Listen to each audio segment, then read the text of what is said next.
ఏం సాధించగలదు? ఛాలెంజ్ అంటే I don't understand. అంటే నేను కొట్టాలి డైరెక్టర్ అనుకోలే అసలు. నేను డైరెక్టర్ అవుదాం ఎప్పుడు అనుకోలే. నేను డైరెక్టర్ అవుదాం అనుకోలే. అదే చెప్తున్నా, నేను ఎందుకు డైరెక్టర్ అయ్యాను అదొక పెద్ద మన కథ. నేను ఎప్పుడు నా ఎయిమ్ రైటర్ అవుదాం. మా తాతగారు కవి, రైటర్ ఆయన బెజవాడలో చల్లపల్లి వెంకట శాస్త్రి గారు, విశ్వనాథ సత్యనారాయణ గారు, గుర్రం జాషువా ఆ టూమ్లో తిరిగేవాళ్ళు. తిరుపతి వెంకటకవిలో చల్లపల్లి వెంకట అమ్మా నీకు ఒకటికే తెలిసాం, లాస్ట్ నువ్వే. తిరుపతి శాస్త్రి గారు, చల్లపల్లి వెంకట శాస్త్రి గారు, వాళ్ళందరూ మరి పాండవ ఉద్యోగ విజయం, కురుక్షేత్ర నాటకం. ఇప్పుడు రామారావు గారి సినిమాలు అన్నిట్లో పద్యాలు వాళ్ళే. అసలు రామారావు పద్య, sorry with all due regards to Rama Rao, ఆంధ్రనాట రైతు గాని చదువుకునేవాడు రిక్షావాడికి కూడా ఎక్కడ నుండి రాక బావా ఇప్పుడు వచ్చి తీవు జెండాపై కపిరాజు చెల్లియో చెల్లకో అలుగుటే ఏ రంగుని పద్యాలు రాకుండా ఎవడు లేడు. అవన్నీ తిరుపతి వెంకట కవులు రాసినవి. అవన్నీ తిరుపతి వెంకట కవులు రాసినవి. ఆయన వాళ్ళు రాసిన కర్ణ సందేశం చాప్టర్ అసలు ఏ కవి రాయలేడు. అద్భుతం, అంత గొప్పగా. సో ఆయన వల్ల నేను రైటర్ అవుదామనే తప్ప నేను డైరెక్టర్ అవుదామని లేదు. ఇక్కడికి వచ్చాక డైరెక్టర్ అవుదామని ఎందుకు పుట్టిందంటే, అందరు రైటర్ లాగానే ఏమో ఇంత కష్టపడుతుంటే నాకు గుర్తింపు ఇవ్వట్లేదేంటి, ఇంత కష్టపడుతుంటే మన వాల్యూ ఇవ్వట్లేదేంటని ఆ వయసు వల్ల ఫీల్ అయిన తర్వాత మనం అద్భుతంగా కథ చెప్తున్నావు కదా, నువ్వు డైరెక్షన్ చేయొచ్చు కదా, షార్ట్ టు షార్ట్ చెప్తున్నావు, డైలాగ్ కదా, డైరెక్షన్ చేయొచ్చు కదా అంటే సరే చేద్దామని దిగా. తర్వాత చెప్పే కదా, ఇప్పుడు ఒక్కొక్కడికి మనకి మన పరిధిలో కూడా తెలుసుకోవడం చాలా ఇంపార్టెంట్ అన్నయ్య. పరిధి తెలుసుకోవడం చాలా ఇంపార్టెంట్. మన పరిధి తెలుసుకోవాలి. ఇప్పుడు పరిధి తెలుసుకోకుండా అన్నీ చేయగలను అనుకుంటే ఏమీ చేయలేం.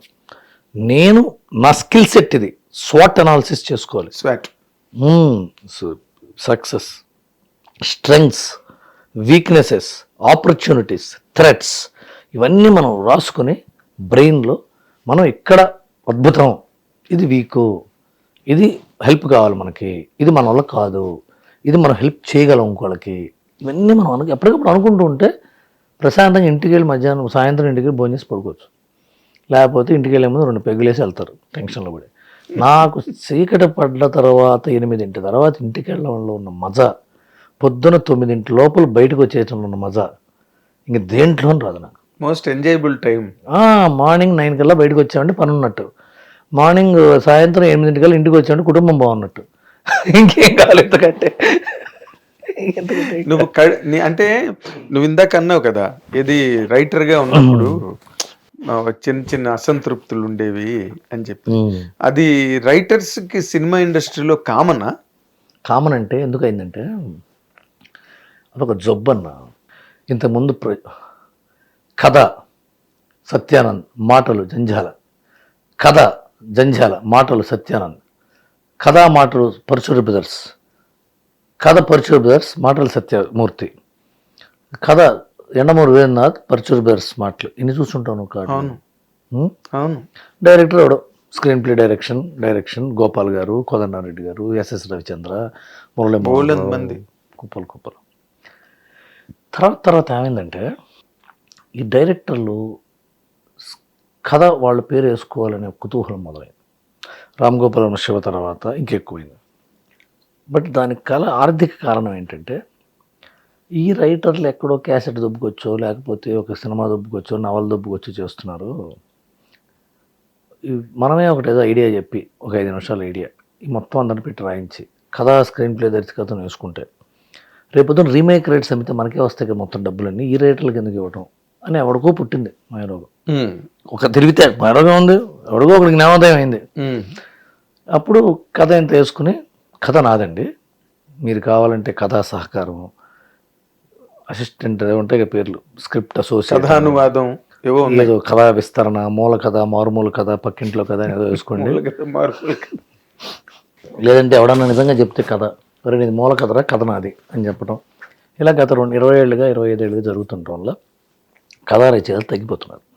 ఏమో మొత్తం గొడ్డు చాకరీ చేసి వాడింత ఐడియా చెప్తే డైరెక్టరు మొత్తం దాన్ని స్క్రీన్ ప్లే చేసి, స్క్రిప్ట్ చేసి, డైలాగులు రాసి, హీరోలకు చెప్పి, దానికి మళ్ళీ తిప్పి రాసి, తెరయేసి రాసి, మధ్యలోంచి రాసి, మొదటి నుంచి రాసి, మనకేమో ఓ డైలాగ్ రైటర్ అని వేస్తున్నారు పేరు, లేదంటే సహకార స్క్రీన్ ప్లే అని వేస్తున్నారు పేరు. ఎందుకు ఈ కర్మ? అదేదో మనమే రాసుకుంటే ఏ డైరెక్టర్ అవుతాం? వాళ్ళగా మనం కూడా కాలు మీద కాలు వేసుకుని అడికారులో తిరగచ్చు కదా అని ఉంటుందిగా. ఉంటుంది. అదే అసంతృప్తి మెయిన్. ఎవరికైనా అదే. ఏ రైటర్ని అడగండి, 90% రైటర్స్కి ఇదే ఉంటుంది. 100%, నాట్ ఈవెన్ 1. గడప మీద ఇలా శంకర శాస్త్రి గారి ఇంటి గడప మీద ఇలా అంటుంటే సరిగా 10 నిమిషాలు వస్తుంది కదా. ప్రతి రైటర్ ఇంటి మీద ఇలా కొడితే అదే వస్తుంది. అసంతృప్తి. గుర్తింపు లేమి, ఉనికి కష్టాలు ఉంటాయి, అందుకనే వస్తారు.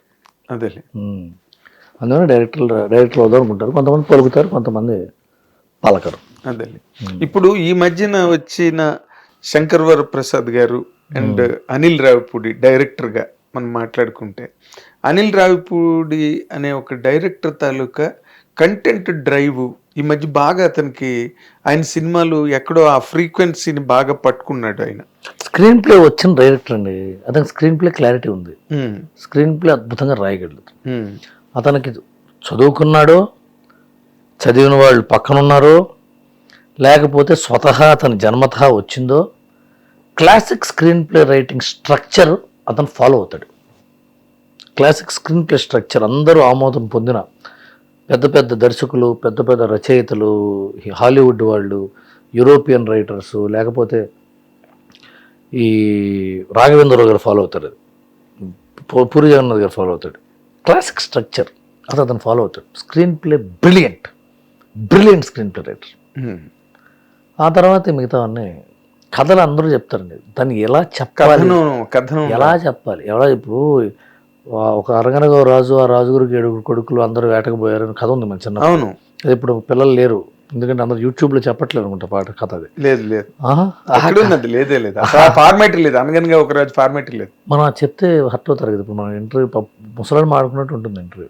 ఎందుకుంటుంది కాంటెంపరీ రైటర్ కాదు చెప్తున్నా. అదే ఇప్పుడు ఇతనికే తెలియదు కెమెరా ప్రోగ్రామ్ పక్కన రాస్తా అది చెప్తున్నా. అందుకని ఆ కథ ఎప్పుడైనా రాస్తాడన్నా. కాకపోతే అది ఎలా చెప్పాడు అనిల్ రావిపూడి చెప్పడం హాయిగా ఉంటుంది, అర్థమయ్యేటట్టు చెప్తాడు. మన ఇంట్లో మన తాత మామ చెప్పినట్టు చెప్తాడు. Is the best brilliantest screen play writer నేను చూసిన ఈ మధ్యకాలంలో అతను. హిట్ టీవీ యాప్, ఇందులో short news, live news, entertainment shows, movies, digital magazines తో పాటు మీ జిల్లా వార్తలను కూడా ఫ్రీగా చూడొచ్చు. ఇంకెందుకు ఆలస్యం, వెంటనే హిట్ టీవీ యాప్ ని డౌన్లోడ్ చేసుకుని ఫ్రీగా ఎంటర్టైన్మెంట్ పొందండి. Hit TV app, hit TV app, please download hit TV app. Hit TV app ని ఫ్రీగా డౌన్లోడ్ చేసుకొని ఎంజాయ్ చేయండి. మీకు నచ్చిన ఎంటర్టైన్మెంట్ కోసం హిట్ టీవీ యాప్ ని ఫ్రీగా డౌన్లోడ్ చేసుకుని ఎంజాయ్ చేయండి. హిట్ టీవీ యాప్ ని డౌన్లోడ్ చేసుకుని ఆస్వాదించండి, ఆశీర్వదించండి. ఇంతమంది సెలబ్రిటీలు హిట్ టీవీ యాప్ ని డౌన్లోడ్ చేసుకోండి అని చెప్తున్నారంటే ఎంత మంచి యాప్ ఆలోచించండి. అమెరికాలో చదవాలనుకునే వాళ్ళకి విశ్వసనీయమైన పేరు మన శౌర్య కన్సల్టెన్సీ. UK లో 1 year masters, UK లో 1 year masters, 2 years work permit up to 5 years visa. Contact Saurya Consultancy. Contact 89851 89851.